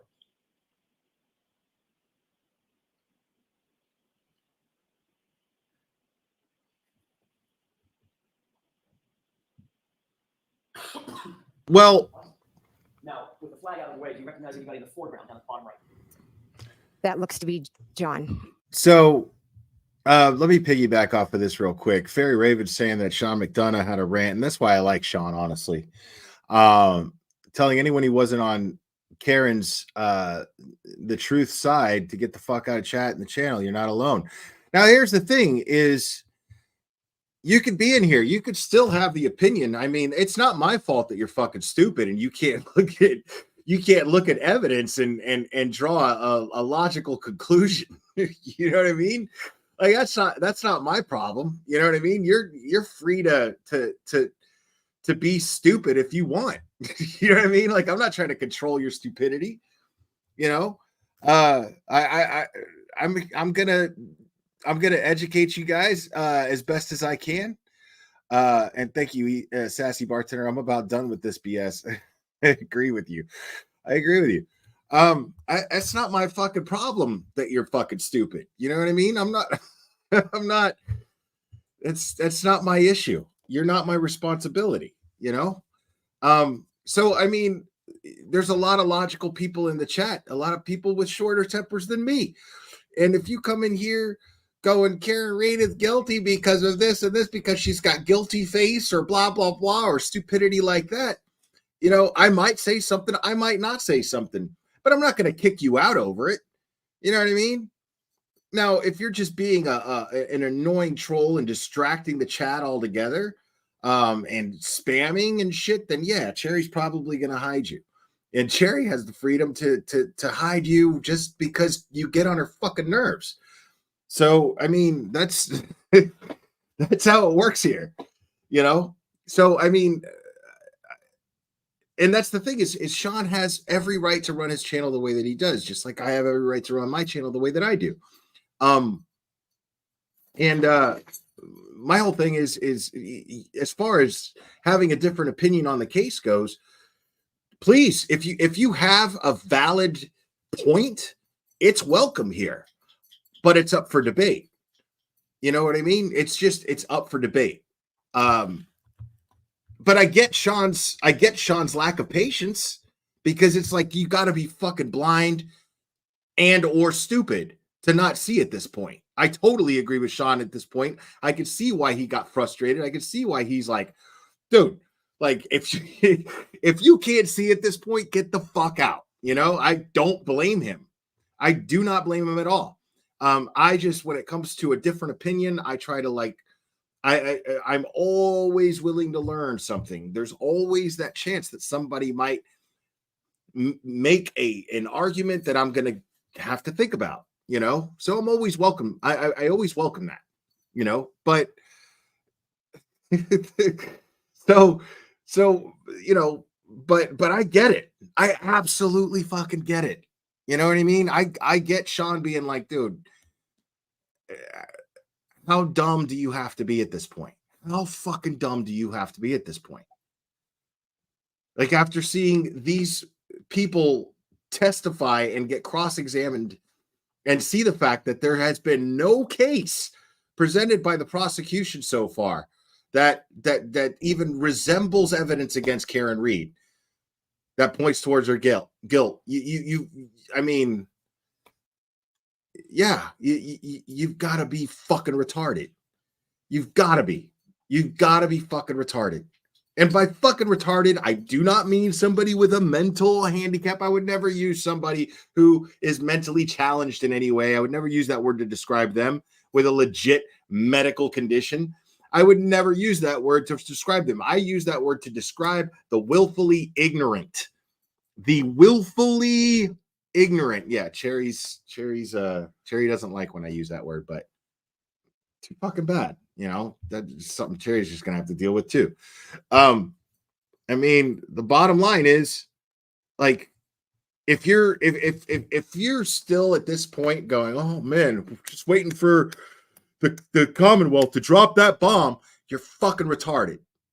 Seriously, like, you are a willfully ignorant fucking retard. That is where I'm at on that. That's I'm not going to apologize for it. Just not.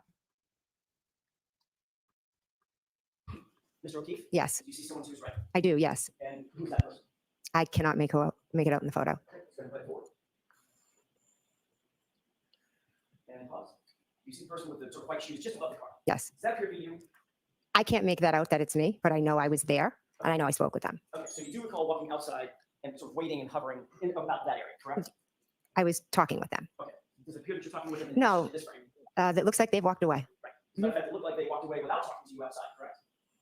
Well, do you have video of moments before that when I was standing talking to them? Well, this is the point where I get to ask the questions and you get to See, this is my favorite, because what she loves to do is try to take control of her cross-examination. She tries to take control of testimony here. She doesn't get to do that.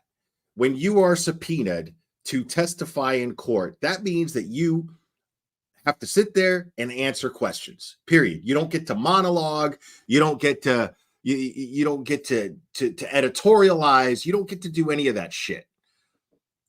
But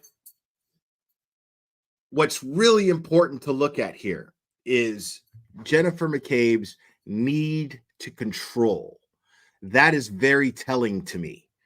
Her need to absolutely control this is extremely telling of her personality. And it's consistent with the theories about her personality that have been put out there by Turtleboy and anybody else prior to her sitting on that stand and waiting for as long as we have to hear her testify and be cross-examined. We've been waiting for this. And then sure enough, all she did was make good. All she did was make good. Because you don't just have to hear the testimony here. You don't just have to listen to the testimony. Even though her testimony is very telling, her need for control, her personality, what triggers her and gets her angry, these things are all things to be noted. And these things are things that the jury is noting as well. So when you see her try to control the situation like she's doing immediately, oh, well, show the video of this and this. Sit there, shut up, and I ask the questions and you answer them. That's how this works. You see yourself standing in the parking lot after John and the person who's right and walking. Yes. Okay. Let's play for just a few more seconds. Now, I'm not a mental health professional, but if you know Walking to my car. So you turn around about narcissistic personality disorder, that is definitely one of the symptoms. Even though the video leaves a little to be desired, you know that John O'Keefe left with Karen, correct? Yes, So the person who was right, the more petite person with long hair, that would be Karen. I would assume. Okay. So you waited out in the parking lot for a few minutes after you said or joked, "You're coming with me," or something like that, correct? I wouldn't, no, I was speaking to them and then I walked to my car. You didn't say to Mr. O'Keefe, "You're coming with me." You said to Karen Reed, "You're coming with me," or something to that effect, correct? Mr. O'Keefe was not outside when I said to Karen, "You're coming with me." I told Karen, "You're coming with me," because John was still in the bar with Matt. So you asked Karen to come with you in your car Yes, to give her a ride, yes, separate from John O'Keefe.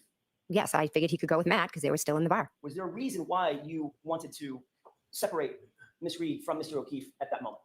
No. Why not just walk to your car with Matt and go where you're going to go? See, now this is interesting too, because I think that Jackson here is building a narrative. He's building a foundation for a narrative here. And it absolutely, in my opinion, just my opinion, it implies that John O'Keefe was lured from the Waterfall Grill to 34 Fairview, and Jenn McCabe was absolutely part of it. Jenn McCabe was part of it, and Jenn McCabe's job was to separate Karen from John so that they could get John back to 34 Fairview. That is, I don't know if that's what happened, but that's the narrative I think that Jackson is building up to here, which is fascinating. Yeah. Matt was still inside. So you thought it was important enough to make the statement, "You're coming with me," or something to that effect to my client, to separate her from John O'Keefe, even though your testimony is John O'Keefe was just inside the bar. Objection. Sustained as to that form. That's Ask a question. absolutely You believe it was important premeditation. at that point, to ask Miss Reed to come with you, which would separate her from John O'Keefe, There was never any idea of separating them. except for the fact the idea was, "You're coming with me," not "You two are coming with me," correct? Incorrect. By definition, if she came with you, you'd be separating her from John, wouldn't you? See, the We were problem with standing that outside though talking. is You answered yes or no. the problem with that though is how do you explain it away? How do you explain that away? The problem with that theory is how does Jenn McCabe explain away separating? Because I don't think that the motive was to kill John, but it had to have been if sorry, I think out loud a lot. So I don't know. Because I'm thinking, how could she explain that away? And I guess she could just play Little Miss Innocent like she's been doing and say, "Oh, well, no, it was just she was one of the girls, and I just I was getting to know her, and I didn't know what was going to happen to John getting back to that house. I didn't know." So it could have been, murder or just beating him up. But I still stand by the theory that I don't think the intention was to kill John. But at the same time, like, if they're worried, what's the motive for beating John up? Because in the grand scheme of things, no matter what the motive is, he's a goody two shoes, right? He's a Boy Scout. He does things by the book, right? So how do you explain away, how do you just let a guy who's a Boy Scout and does things by the book, how do you let him walk away from that breathing? How do you let him walk away and able to tell the story that I was lured into this house and they beat my ass? So that brings me to the conclusion, if he was lured into that house, the motive had to have been to kill him. Not to just beat him up, but to kill him. I thought that it was just to beat him up, but maybe they thought, I don't know. Maybe they thought, Clever, what are you trying to dig for, bro? maybe they thought that they could just be like, hey, we're just razzing you. We're just razzing you, and, you know, an ass whooping. It happens to everybody once in a while. We felt like you needed an ass whooping. It's all good. Have a shot. You know what I mean? And then it went too far. But considering the condition of John, considering the condition of John, considering John's injuries, I mean, feels like murder. It feels like premeditated murder. Yes or no? By definition, your statement to her, you come with me, would separate her from John. Would not, because we were all going back to Fairview Road. But not at the same time, ma'am. Correct? Your idea is to bring Karen Right, with not at you, the same time. separate and apart from John. We were waiting for John to come out, and I said, why don't you just come with me? It was innocent. I'm not asking for your explanation. You'll get to that with Ms. Wilder. I'm asking for a yes or no question, or yes or no answer. By definition. I'm sorry. Dag Nabbit, what would have been Jen's next move? Delay going to 34 Fairview so the guys could rough up John O'Keefe before Karen arrives? Seems a stretch. Right. And I'm glad that's consistent with what my thought process is here, Dag Nabbit. You're asking exactly the same questions I'm asking in my mind. I don't know. It seems like a stretch. It absolutely seems like a stretch. So I appreciate that, Dag Nabbit. Thank you. Your invitation would separate Karen from John, would it not? Objection. Right over. Sustained. Move on. Would it or would it not separate John and Karen for the right over? Objection. Sustained. Now, when you arrived at Fairview, some folks were already there, correct? Yes. Who was already there? Brian Higgins, Brian Albert, Nicole Albert, Caitlin Albert, Julie Nagel, Sarah Levinson, and Brian Albert Jr. And then you arrived, as we saw, you walked through the parking lot, got in your car, you arrived, I presume, with your husband, Matt. Yes, correct. I want to ask a question about Mr. Higgins. Mhm. You found on Friday that you saw his vehicle when you got to the scene, correct? Yes. And you said that it was pulled up a little bit in front of the mailbox, correct? Yes. Can you have exhibit 66 with the court's permission, please? Okay. This is a digital model of the location. Do you recognize this? Yes. Micronauts. Scale model of 34 Fairview. Yes. This would be the front door, correct? Yes. And where's the mailbox? If you can point to it with laser pointer. See, that's another thing is why all the lies? Why all the lies to shield Colin from ever having been in the house?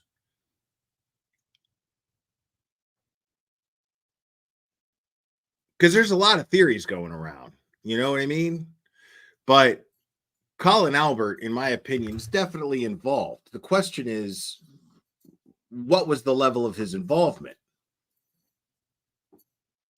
Because if it was premeditated, you know, I mean, I don't know, man. This is so crazy. Just in front of a car that's in the driveway, correct? Yes. And then the driveway's to the right. Yes. And along this line is the front lawn area, property line of 34 Fairview, correct? Yes. You indicated that that Jeep was just a little bit in front of the mailbox, meaning about there, correct? Yes. And the rear end of that Jeep would be butting up against the driveway, Yes. or at least the line of the driveway, correct? Yes. That's quite a bit of detail about where that Jeep was. Would you agree? No, because I drove down the street and I took a left into the driveway and there was a Jeep there. Okay. What I'm asking is, you didn't just say your memory is not just somewhere in front of the house. It's literally right in front of the mailbox, the front end of it, adjoining the line of the driveway, correct? Yes. That detail obviously stuck out in your mind. It did, because I was wondering whose Jeep it was. Did you discuss that detail with your husband at any point? Not sure. You're not sure? Might have. I'm not sure if I said whose Jeep is that. No, I don't mean then. I mean between then and now. Have you and Mr. McCabe ever discussed where that Jeep was, or your memories of where that Jeep was? Possibly. You're aware that he put the Jeep in the exact same place that you did. Objection. Are you aware of that? I am. Oh, wait, no. Excuse me. Repeat the question. You're aware that he put in the exact same spot you just put the Jeep, right in front of that mailbox. Right? I know he knows where the Jeep was. I'm not aware what he said in here. Does he know where the Jeep was because you told him what to say about the Jeep? Absolutely not. It's because we drove together in the car and I asked. Okay. So again, like she lies about the stupidest shit because she actually expects the jury to believe that they didn't discuss in their home, in bed, or at a dinner table, or sitting next to each other watching some stupid fucking TV show that they didn't discuss what they were going to testify to, or what one of them already testified to versus what the other is about to testify to. They expect the jury to believe that these conversations didn't take place in their home, and she's sitting here trying to act like they didn't. That's a crock of shit. Nobody's going to believe that. Nobody's going to believe that. I mean, especially like, I mean, even if it's, if these people are innocent and they are testifying in the interest of getting Officer John O'Keefe justice, if that's what their goal is, they're still going to discuss. Why wouldn't they? They're still going to be like, well, I mean, yeah, when I was sitting there was this guy, he was talking to me about this. And then the defense attorney started asking me this and this. And I don't know why, it's going to be casual conversation. It makes sense that there would be casual conversation about it. Right. But for some reason, like, well, we know the reason.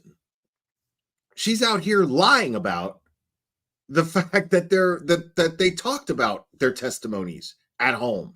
The only reason they would lie about it is because they're discussing and going over what they're going to say. And the only reason they would discuss and go over what the one is going to say and the other one's going to say in order to get their shit straight is because they're fucking lying and trying to cover something up. That's the only reason they would be shady about it. Otherwise, they'd be like, yeah, we talked about it. Okay. Yeah, of course. You know what I mean? But she's sitting here acting like, oh no, we followed all the rules and we went home and I said to him while I was, making supper, hey, we can't talk about that, honey. Bullshit. Nobody does that. Innocent people don't even do that. But an innocent person would just be like, yeah, we talked about it. Yeah. I mean, how are we not supposed to talk about it? But here she is, like, being all elusive about it.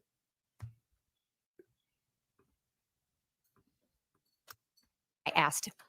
I possibly could have asked. One at a time, please. I'm sorry. I didn't mean to step on your word. That's okay. You can continue. Thank you. Appreciate that. I don't think we got your answer, though.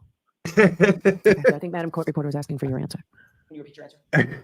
Jackson snark, bro. She's like, you could continue.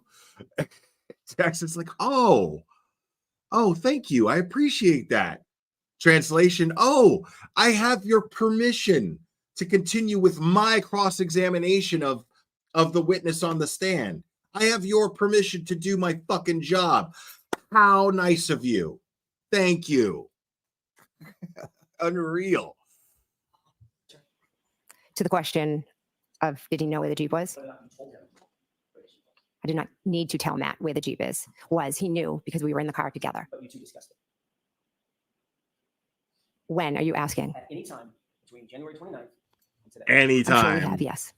You were also interviewed by Trooper Proctor on January 29th, 2022, correct? Like, yes. That thought process there was interesting.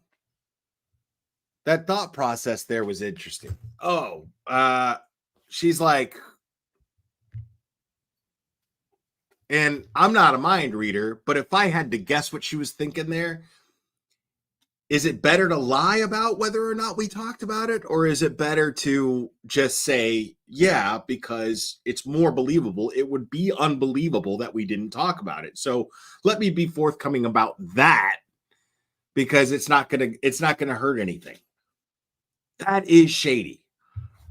Playing grab ass. You win handle of the day, by the way.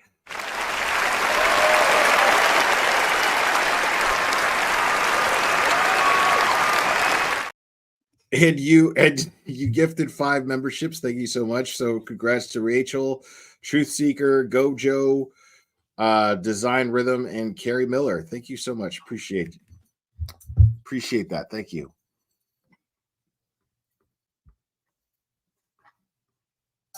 A series of open-ended questions. What did you see? Where did you see it? Right? Yes. Nobody put any words in your mouth. No. Nobody told you what to say at that time. No.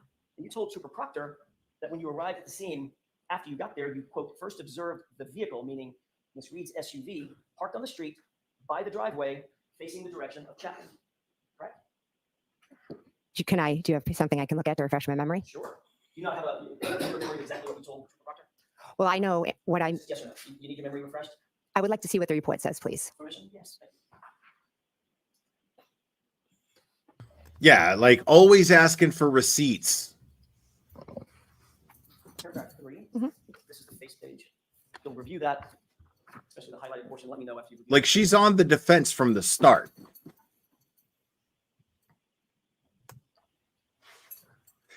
She's sharper than Jodi Arias. I get you, but she's sharper than that. You have that, does that refresh your recollection?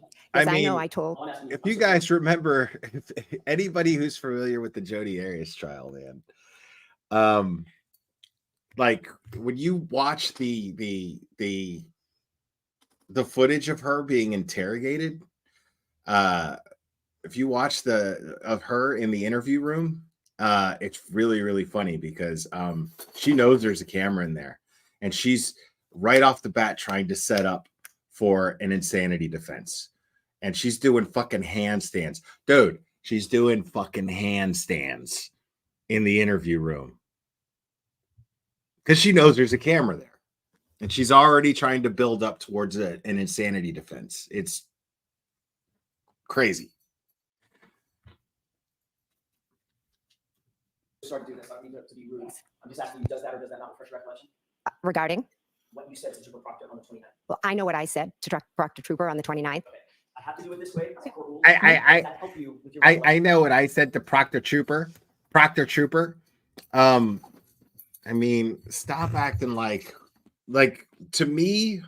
Now I don't know. Again, I'm not a mind reader, man, but she wanted to say Michael.